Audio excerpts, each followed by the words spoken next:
94 के world cup में खिलाड़ियों ने शर्ट नंबर के लिए पर्चियां क्यों डाली? वो हमारे जो रशीद जूनियर कोच थे उन्होंने कहा कि हम बड़े डिफरेंट टूर्नामेंट हारे हैं और ये हर वक्त होता है जी, लेफ़्ट आउट 11 नंबर शर्ट पहनेगा, राइट आउट 7 नंबर पहनेगा, तो कोई लकी ड्रॉ करते हैं, जिसकी जो पर्ची निकल आएगी वो उसी नाम की शर्ट पहनेगा।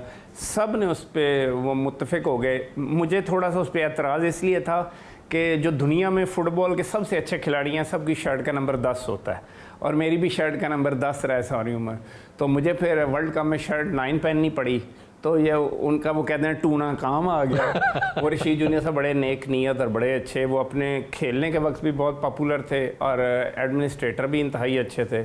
उनकी वजह से हमें बड़ी सपोर्ट हुई। 94 में आपकी क़यादत में पाकिस्तान चैम्पियंस ट्रॉफी का फातेह भी ठहरा, तो उस वक्त को कैसे याद करते हैं? जो भी टूर्नामेंट आपके अपने कंट्री में होता है उसकी बड़ी डिफरेंट फीलिंग्स होती हैं। आज मुझे अफसोस होता है कि हम कोई भी मेजर इवेंट यहाँ होल्ड नहीं कर सकते। मुझे याद है 30-35 हज़ार बंदा था और हम चैम्पियन हुए लाहौर के स्टेडियम में। बहुत खुशी है। और देखिए बात ये है कि अगर हम पाकिस्तान में खेलते हैं, अच्छा खेलते हैं, चैम्पियन होते हैं, तो जो छोटे बच्चे हैं ना उनके इंस्पायर होने के चांसेस हैं। तो वो अच्छी फीलिंग्स के साथ एंड अप हुआ उसका। आपको बेगर्ज फॉरवर्ड भी कहा जाता है, इसकी क्या वजह है? मैंने जब भी फील किया है कि किसी और प्लेयर की ओपनिंग हो रही है तो मैं असिस्ट करता था। आप बिलीव करें, हॉलैंड में एक टूर्नामेंट हुआ BMW ट्रॉफ़ी, मैंने पूरे टूर्नामेंट में एक भी गोल नहीं किया और मैं man of the tournament declare हुआ। जब हम जहाज़ में वापस आ रहे थे तो एयर मार्शल नूर खान साहब अपनी मिसेस के साथ बैठे थे क्लब क्लास की सीट में एमरजेंसी एग्ज़िट के आगे। मुझे कहते हैं, शहबाज सीनियर, कोई दुनिया की ऐसी ट्रॉफ़ी तो नहीं है जो आपको आज तक नहीं मिली। तो बात यह है कि अगर सेल्फिश ना हो कि अल्लाह भी आपको इज़्ज़त दे, दुनिया में आपका नाम पैदा हो, तो मैं तो 100 दफ़ा यही करूँगा। शहबाज सीनियर का अपना फेवरेट प्लेयर कौन सा है? मुझे 2-3 प्लेयर पाकिस्तान के बहुत पसंद हैं, जिनमें सर-ए-फ़हरिस्त हसन सरदार है, कलीमुल्लाह है, मंजूर जूनियर है।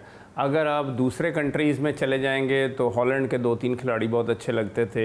एक उनका फुल बैक होता था टीस क्राउज़े, टैको होता था फॉरवर्ड, ये 2-3 अच्छे प्लेयर। आप 6 साल हॉकी टीम के कैप्टन रहे और आखिरी वर्ल्ड कप भी आप ही की क़यादत में जीता गया।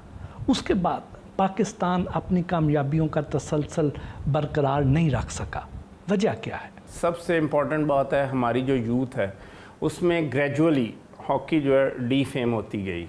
फैमिलीज़ ने अपने बच्चों को डिफरेंट गेम्स में लगा दिया, इंडोर एक्टिविटीज़ में लगा दिया, पढ़ाई आपको पता है रोज़ चेंज होती रही और गवर्नमेंट की तरफ से प्रॉपर पैटर्नाइजेशन नहीं हुई।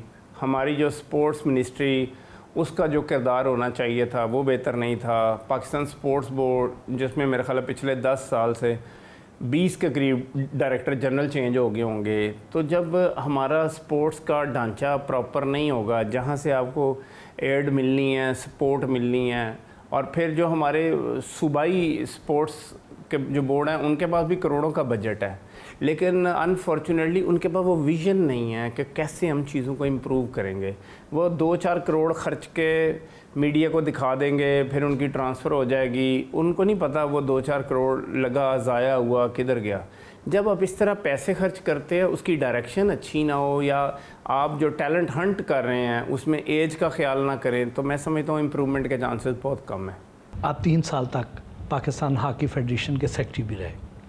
आपने इस गेम की बेहतरी के लिए क्या इक़दाम उठाए? मैं जब सेक्रेटरी हॉकी फेडरेशन बना तो 3-4 हफ्तों में मैंने पहली प्रेस कॉन्फ्रेंस की, सारी चीज़ों को असेस किया, स्टडी किया, ऑब्ज़र्व किया। लाहौर में अपनी प्रेस कॉन्फ्रेंस में मैंने सारे मीडिया को बताया कि मैं पाकिस्तान की हॉकी की बेहतरी के लिए कुछ भी नहीं कर सकता। सारा मीडिया बड़ा हैरान हुआ। उन्होंने कहा आपको फ़ौरी तौर पर इस्तीफ़ा दे देना चाहिए।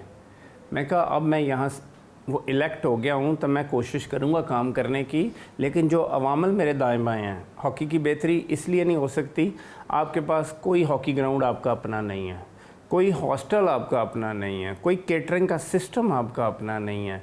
आपने अगर लड़कों को किसी ट्रेनिंग कैंप में रखना है, डिफरेंट टेयर्स की टीमें बनानी हैं, तो आपके पास कोई सपोर्ट, कोई चांस नहीं है कि आप उसको कैरी ऑन करें। मैं अगर किसी भी टीम को 1 महीना हॉलैंड, 1 महीना ऑस्ट्रेलिया रखना चाहता हूँ तो मेरे पास वसाइल ही नहीं है। आप इंटरनेशनल हॉकी से दूर हो चुके हैं। आप जो हॉकी खेलते हैं वो इंटरनेशनली रिक्वायर्ड नहीं है, आपका जो फिज़िकल फिटनेस लेवल है वो कम्पेटिटिव ही नहीं है। आप एक छोटी गाड़ी को 2400 सीसी जीप नहीं बना सकते।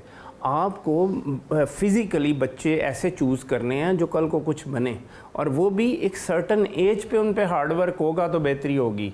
जब वो डेवलपमेंट फेज से निकल जाएंगे उसके बाद वो ज़रा भी इम्प्रूव नहीं कर सकते। कौमी खेल के साथ जो इतना सौतेलापन रवा रखा गया, इसके पीछे क्या अवामिल थे, कौन लोग जिम्मेदार हैं इसके? 30 साल से जो भी हुकूमत पाकिस्तान में आए उसके ज़िम्मेदार वो लोग हैं। 30 साल से जो भी स्पोर्ट्स मिनिस्ट्री आई वो ज़िम्मेदार हैं, पाकिस्तान स्पोर्ट्स बोर्ड है।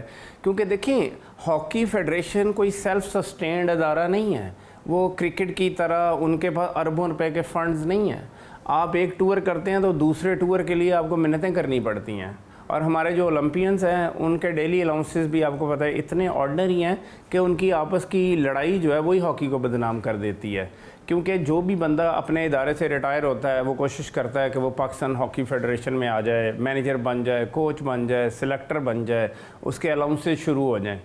तो बात ये है कि इसको मुकम्मल सपोर्ट होनी चाहिए, ये बजट का हिस्सा होना चाहिए, ताकि जो देखिए कौमी खेल एक ऐसी चीज़ है जिसमें हम दोबारा वर्ल्ड चैम्पियन बन सकते हैं, दोबारा हम ओलंपिक चैम्पियन बन सकते हैं। ये जो अभी हाल ही में पाकिस्तान से ओलंपिक क्वालिफाइंग राउंड की मेज़बानी छिन गई है, इसकी क्या वजह है?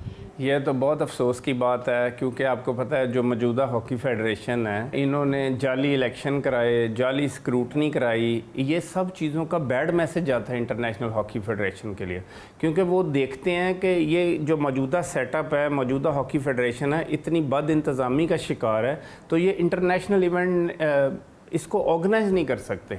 और ये बड़े ही अफसोस की बात है। ये इतने 10-20 साल बाद ये जो एक उम्मीद की किरण थी कि दूसरे कंट्रीज़ हमारे कंट्री में आएंगे, हमारा सॉफ्ट इमेज जाएगा, अब मुझे ख़ुद इसको सुनकर बहुत ज़्यादा अफसोस हुआ है। और मैं समझता हूँ कि वज़ीर-ए-आज़म से लेकर जो भी स्टेक होल्डर हैं उसको इस पर एक्शन लेना चाहिए कि ये फेडरेशन से ये चीज़ क्यों छिनी है। क्या इसकी बहाली के इम्कानात हैं? देखें, ये जो इंटरनेशनल हॉकी फेडरेशन होती है वहाँ कोई भी पाकिस्तानी सिस्टम नहीं है। अगर कोई पाकिस्तानी सिस्टम होता तो ये टूर्नामेंट आपको वापस मिल जाता। When once they take a decision they stick to that. और फिर आप खुद इतने बदनाम हो गए हैं हॉकी फेडरेशन चलाते हुए, वो कभी भी आपको रीअसाइन नहीं करेंगे ये टूर्नामेंट। हमारा हमसाया मुल्क जो इंडिया है, उनकी हॉकी टीम की क्या पोजीशन है? वो हमसे किस हद तक आगे हैं या पीछे हैं? देखें, वो तो दुनिया की टॉप 6 टीम्स में हैं। आप दुनिया की 18 टीमों में से हैं। अब उधर ये है कि उन्होंने सारा जो कोचिंग पैनल है वो सारे ऑस्ट्रेलिया के लोग रखे हुए हैं।